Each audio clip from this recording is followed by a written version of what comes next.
Today on the Wealth Cafe, I am excited to continue our conversation about different types of retirement accounts. And today we are going to talk about the difference between defined benefit and defined contribution plans. Now, let's start by going over what each of these plans is. So, the names are self-explanatory, but that doesn't mean the whole thought process behind them is.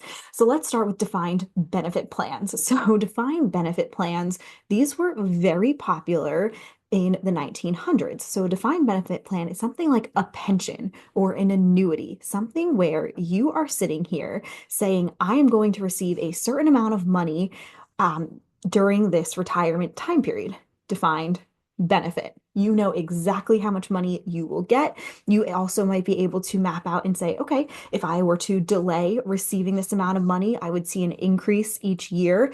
You also may have the option to share this plan with a spouse and have a survivor benefit on here.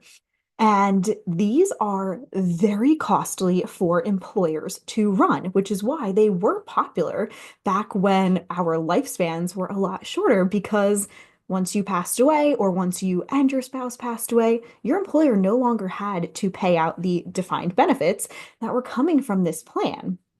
However, as you see, state governments are a really prime example of this. And so there will always be conversations on the news that say, and you'll see the headline go across and it says, X, Y, and Z state or X, Y, and Z town has underfunded their pension plan. And the concern is that because people are living so long, that a lot of these employers are no longer able to bear the weight and pay out a lot of these benefits that they had promised to their workers. And so that's why we saw a big shift in transition into what we now know as defined contribution or 401ks and IRAs in the employer sponsored plan space. So the difference that really it comes down to is who bears the risk when we are talking about these different types of investment plans. When you had these defined benefit plans, it was on the employer. They knew that they had to, we'll take for example, they knew that every month they were going to have to pay Jane $2,000, no matter what, as for as long as she lived. So they could have to pay that for a year, 10 years. Some people even have 30 years now in retirement. And so that became very costly for employers. So then we saw this shift to defined contribution, where it's very common now to see employers say, hey, we're going to give you a 3 or 5% match on any of your contributions. That's because they are doing this to cover a lot of what are called safe harbor rules to make sure that they aren't favoring any employees and are treating everyone the same. But their contribution is, you guessed it, defined, right? They are putting in that 3 or 5% so they can, at the start of the year, knowing everyone's salary for the employees of that company, they can say exactly how much their cost is going to be per year. Once that employee leaves, they're no longer responsible for continuing to contribute that match, right? It's not like they are indefinitely responsible for this employee.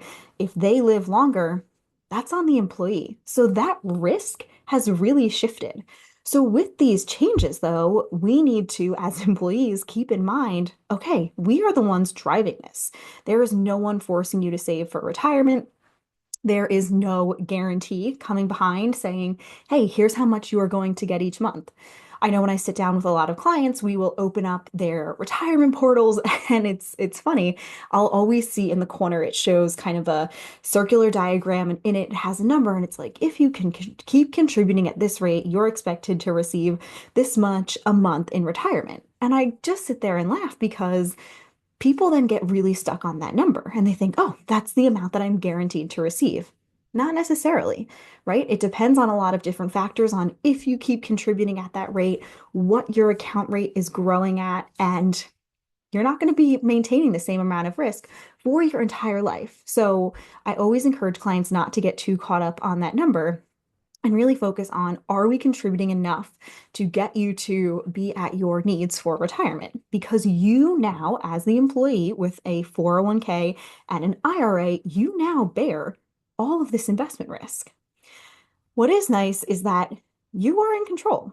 So if you are sitting here and saying, I want to retire early, you can save a lot more for retirement and say, I know I'm going to have a really long retirement. Let me make sure I'm really funding this now so I know that I won't run out of money during those golden years.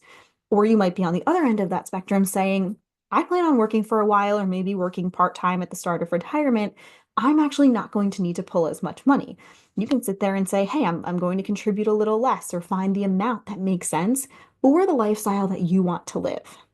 The other additional benefit is that you can pull out as much money you need.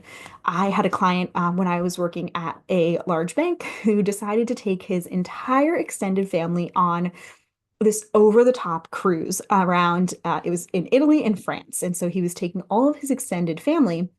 So he took a very large chunk out of his retirement account that year. And we worked with him on taxes and preparation and all of that. But that's not as important for this story. But my main point is he was able to take out, and it was $200,000. He was able to take out that chunk of money and go on this cruise. Whereas if he was on this fixed income or had a defined benefit plan, that might not have been an option unless he had been saving every single year and putting aside money to then take his family on that cruise. As with anything, we have seen things shift and evolve. You can check out my last week's episode on required minimum distributions, where that talks about taking money out for taxes and when the government is going to force you to start taking money. Make sure you are aware of all of those rules that come now with having a defined contribution plan. But even those rules have changed. And I'm sure as life continues to go on, we see things change in the terms of landscape in retirement. We may even see the way defined contribution plans and defined benefit plans continue to evolve and have different options. So make sure you are subscribed and tuning in so you're getting all the latest updates on changes if they occur.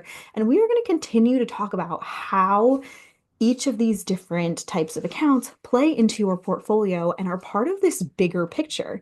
You might be sitting here listening and saying, ooh, a $200,000 vacation, like that's crazy. Or you might be thinking, I want to go on a $200,000 vacation with my family. If that is coming up in your mind right now, you can apply for a complimentary intro call on our website, and it's tanisfingroup.com/contact. You can apply on there and we can talk about that financial plan and we can talk about what your goals for retirement are and how defined benefit and defined contribution plans make all of those goals and dreams come true. Thanks for tuning in, and I'll see you again next week.